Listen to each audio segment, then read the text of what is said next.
심장마비는 혼자 있을 때 가장 자주 옵니다. 그 순간 어떻게 하느냐에 따라 생사가 갈립니다. 저는 82세 심장내과 전문의 한경수입니다. 지난 50년간 수많은 환자분들의 심장을 돌봐오면서 가장 안타까웠던 순간들이 있었습니다.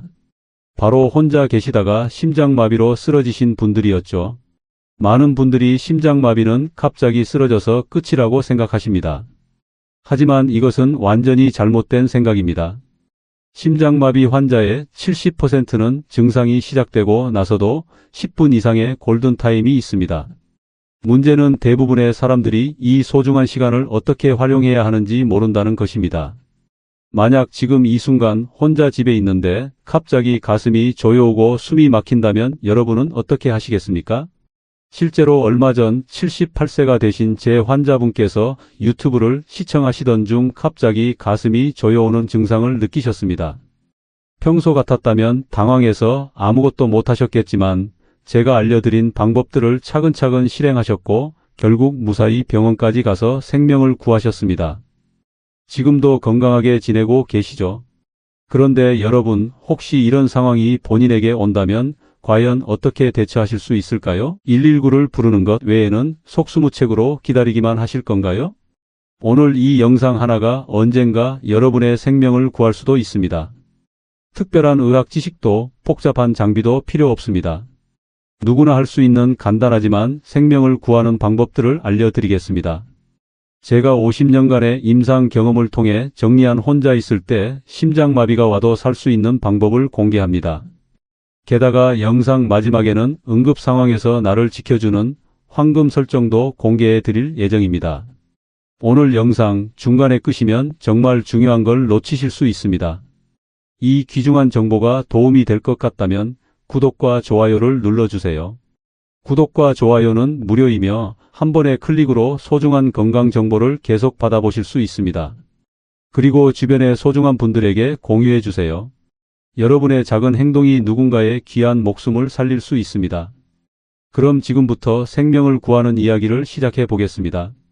이 영상에 나오는 7단계 대처법은 순서대로 정확히 따라야 생존 확률이 올라갑니다. 중간에 한 단계라도 놓치면 위험할 수 있으니 끝까지 꼭 집중해 주세요. 첫째, 증상을 느끼면 즉시 모든 활동을 멈추세요. 가장 중요한 첫 번째 단계입니다. 심장마비의 전조 증상을 느끼면 무엇을 하고 있든 즉시 멈춰야 합니다. 심장마비의 주요 증상들을 정확히 알아두셔야 해요. 가슴 중앙 부위에 짓누르는 듯한 통증이 가장 대표적입니다. 마치 코끼리가 가슴을 밟고 있는 것 같다고 표현하는 환자분들이 많아요. 이 통증은 보통 15분 이상 지속되고 왼팔이나 턱, 목 등으로 뻗어나가기도 합니다. 하지만 모든 심장마비가 극심한 가슴 통증으로 시작되는 것은 아닙니다. 특히 여성분들과 당뇨병 환자분들은 비정형적인 증상을 보이는 경우가 많아요. 갑작스러운 식은땀, 메스꺼움, 구토, 어지러움, 극심한 피로감, 호흡곤란 등이 나타날 수 있습니다. 작년에 제가 진료한 68세 김순호 씨의 사례를 말씀드릴게요. 김 씨는 평소 고혈압 약을 드시고 계셨는데 어느 날 오후 혼자 집에서 TV를 보다가 갑자기 가슴이 답답해지면서 식은땀이 났다고 하셨어요. 처음엔 체했나 싶어서 소화제를 찾으러 일어났는데 다행히 며칠 전 저희 병원에서 들은 교육이 생각나서 즉시 앉았다고 하시더라고요. 이때 김 씨가 잘한 것은 이상하다는 느낌이 들자마자 움직임을 멈춘 것입니다. 만약 계속 움직였다면 심장에 더 큰 부담을 줘서 상황이 악화될 수 있었거든요. 심장마비가 의심되는 증상이 나타나면 설거지를 하고 있었다면 설거지를, 계단을 오르고 있었다면 계단 오르기를, 운동을 하고 있었다면 운동을 즉시 중단하고 안전한 곳에 앉거나 누우셔야 합니다. 심장은 우리 몸의 펌프인데 이미 문제가 생긴 상황에서 더 일을 시키면 안 되거든요. 그런데 여기서 끝이 아닙니다. 다음 단계들이 더욱 중요해요. 둘째, 평소 복용하던 심장약이 있다면 즉시 복용하세요. 두 번째로 중요한 것은 평소 복용하던 심장 관련 약물이 있다면 즉시 복용하는 것입니다. 특히 협심증으로 니트로글리세린을 처방받아 드시는 분들은 이 약을 혀 밑에 넣고 녹여 드세요. 니트로글리세린은 혈관을 확장시켜서 심장으로 가는 혈류를 개선해주는 약입니다. 혀 밑에 넣으면 1에서 2분 내에 흡수되어 효과를 나타내요. 5분 간격으로 최대 3번까지 복용할 수 있습니다. 73세 박영희 씨의 경우를 말씀드릴게요. 박 씨는 10년 전부터 협심증으로 저희 병원에 다니고 계셨는데 어느 날 오전 혼자 집에서 빨래를 널다가 갑자기 가슴이 쥐어짜는 듯 아팠다고 하셨어요. 박 씨는 즉시 빨래 널기를 멈추고 소파에 앉으셨습니다. 그리고 평소 가방에 넣고 다니던 니트로글리세린을 혀 밑에 넣고 기다리셨어요. 약 2분 후 통증이 조금 나아지긴 했지만 완전히 사라지지 않아서 5분 후에 한 번 더 복용하셨습니다. 이때 박 씨가 정말 잘한 것은 평소 처방받은 대로 정확히 복용한 것입니다. 어떤 분들은 급한 마음에 여러 알을 한꺼번에 드시는데 이러면 혈압이 급격히 떨어져서 오히려 위험할 수 있어요. 아스피린을 복용하시는 분들도 마찬가지입니다. 평소 아스피린을 드시는 분이라면 씹어서 복용하세요. 아스피린은 혈전 형성을 억제해서 막힌 혈관을 뚫는 데 도움이 됩니다. 이때 주의할 점은 아스피린 알레르기가 있거나 위궤양이 있는 분들은 드시면 안 된다는 것입니다. 하지만 평소 심장약을 드시지 않는 분들은 함부로 약을 드시면 안 됩니다. 특히 남의 약을 빌려 드시는 것은 절대 금물이에요. 약물마다 금기사항이 다르고 개인의 상태에 따라 부작용이 생길 수 있거든요. 약을 복용했다고 해서 안심하시면 안 됩니다. 이건 단지 시간을 버는 응급처치일 뿐이에요. 다음 단계들을 계속 따라 하셔야 합니다. 셋째, 즉시 119에 전화하세요. 세 번째 단계는 바로 119에 전화하는 것입니다. 이때 가장 중요한 것은 정확하고 간결하게 상황을 전달하는 것이에요.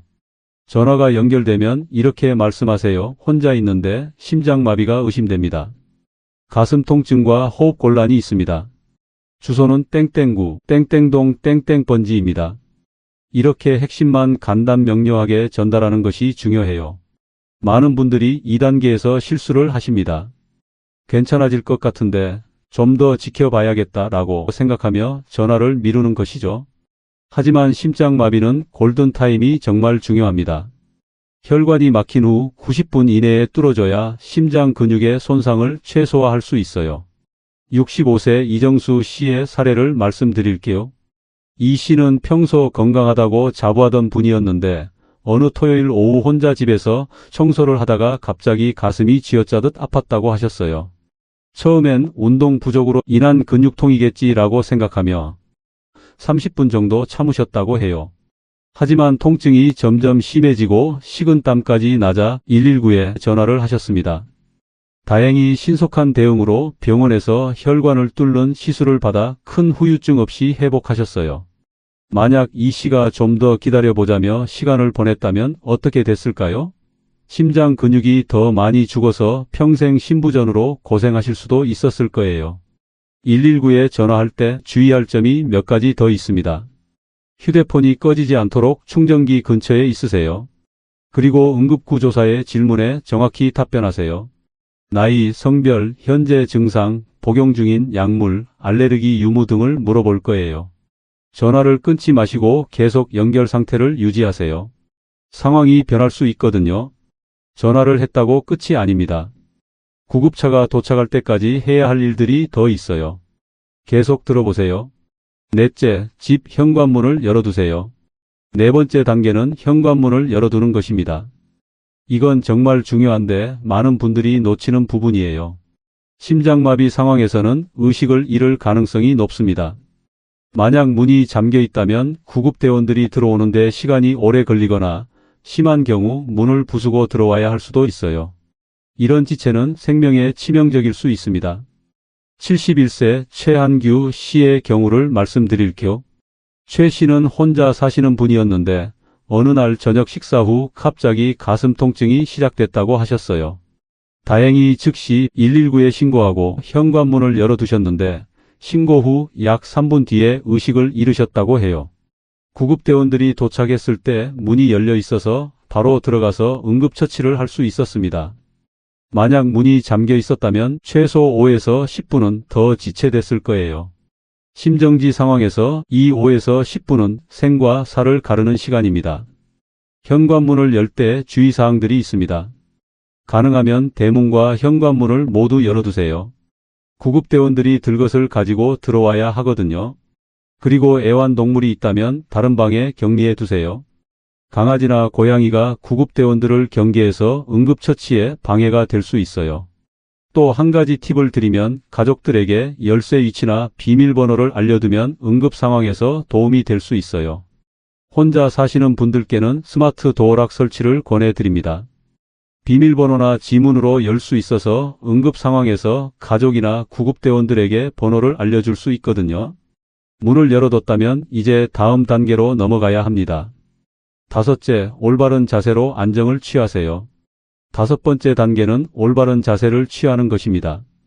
이 자세가 생존율을 크게 좌우할 수 있어요. 가장 좋은 자세는 바닥이나 침대에 등을 대고 편안히 눕는 것입니다. 다리는 약간 구부리고 쿠션이나 베개를 무릎 밑에 받쳐주세요. 이렇게 하면 심장으로 돌아오는 혈액량이 증가해서 혈압을 안정시키는 데 도움이 됩니다. 만약 호흡 곤란이 심하다면 상체를 30에서 45도 정도 세워서 반쯤 앉은 자세를 취하세요. 이때 등받이가 있는 의자나 소파를 이용하면 좋습니다. 완전히 누워 있으면 호흡이 더 어려워질 수 있거든요. 69세 김영선 씨의 경우를 말씀드릴게요. 김 씨는 심장마비 증상이 시작됐을 때 처음엔 화장실 변기에 앉아 계셨다고 해요. 하지만 점점 어지러워지면서 쓰러질 것 같아서 거실 소파로 옮겨 반쯤 기댄 자세를 취하셨습니다. 이때 김 씨가 정말 잘한 것은 딱딱한 변기보다는 부드러운 소파로 옮긴 것이에요. 만약 의식을 잃고 쓰러진다면 다칠 위험이 적거든요.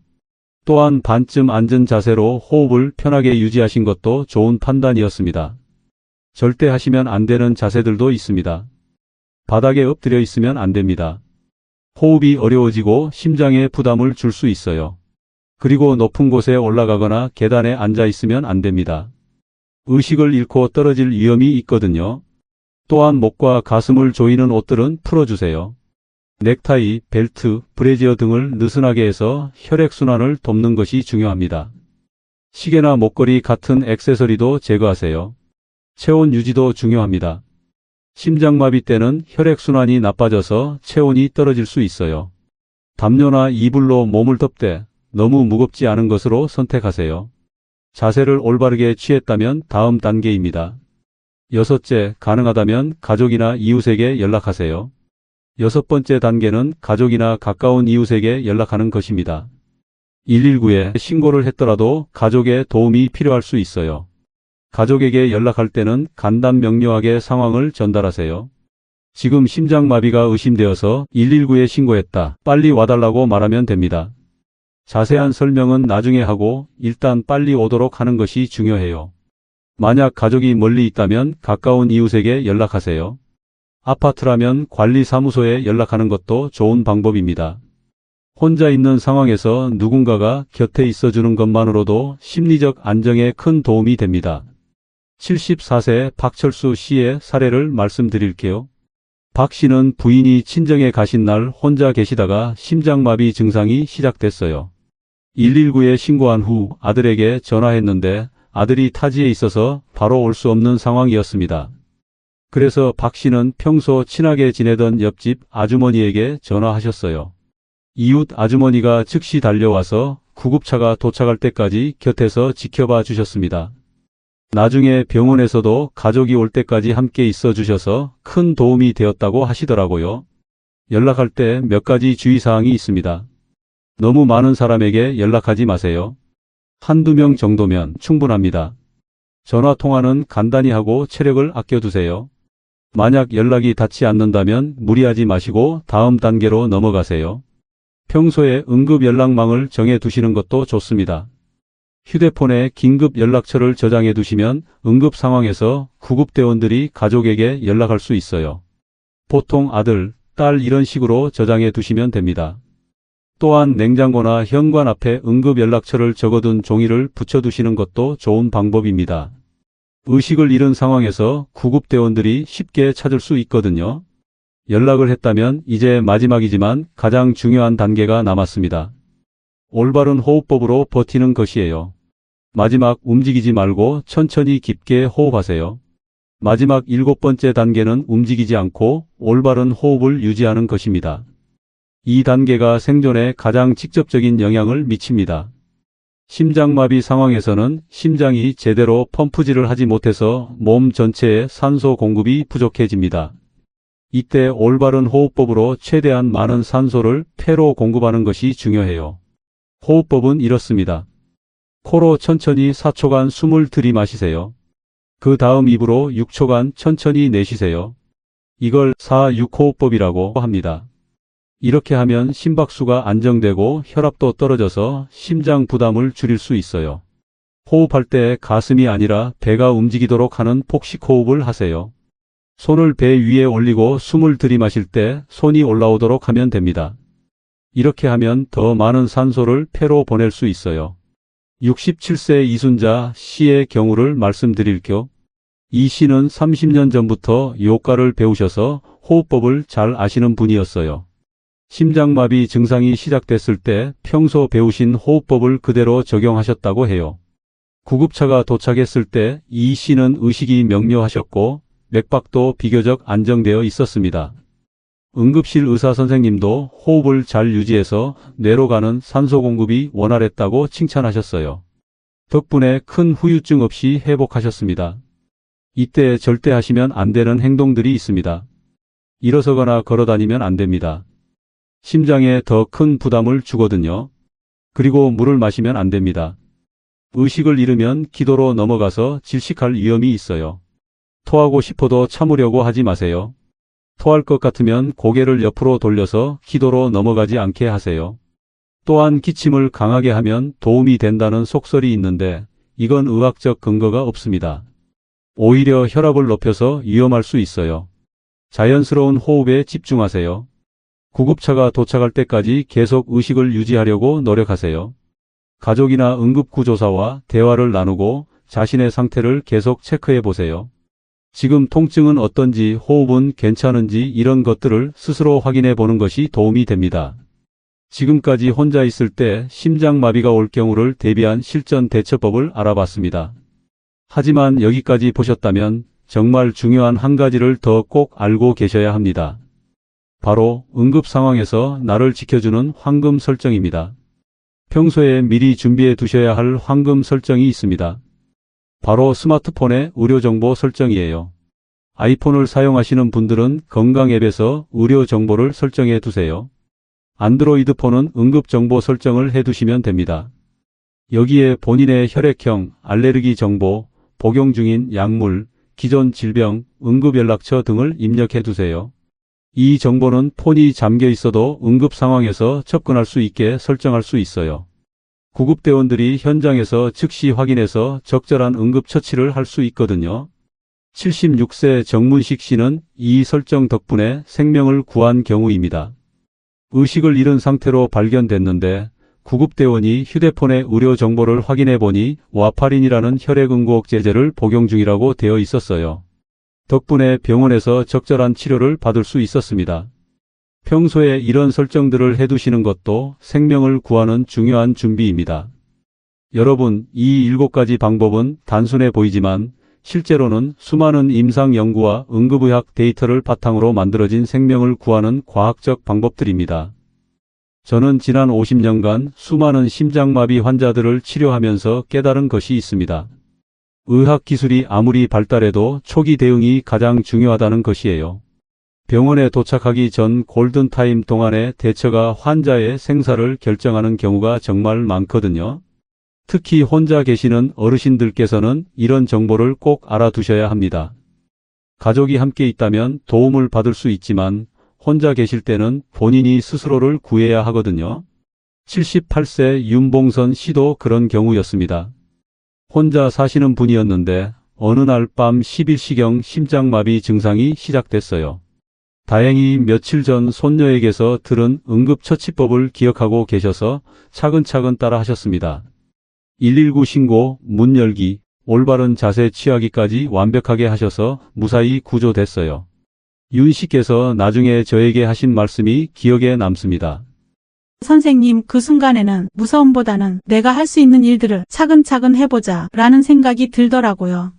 그게 오히려 마음을 진정시키는데 도움이 됐어요. 맞습니다.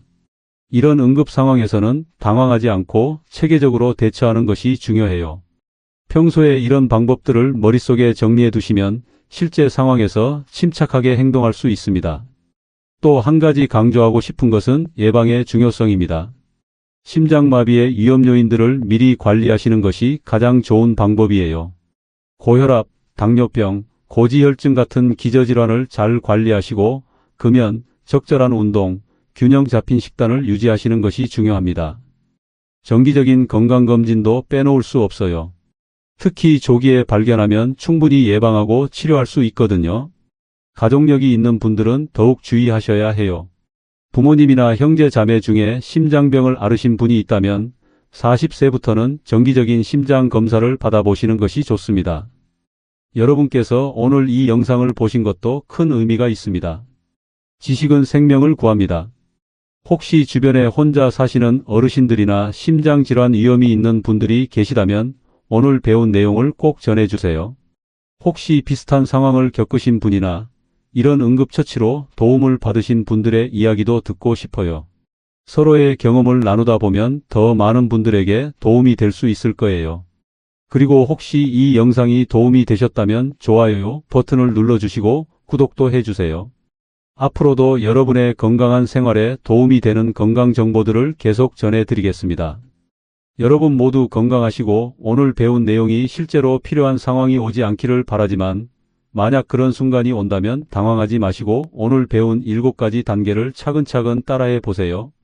82년을 살아오면서 그리고 50년간 의사로 일하면서 제가 확신하는 것은 준비된 사람은 위기를 기회로 만들 수 있다는 것입니다. 여러분도 오늘부터 준비된 사람이 되셨습니다. 건강한 하루하루 보내시길 바라며 다음 영상에서 또 만나 뵙겠습니다. 감사합니다.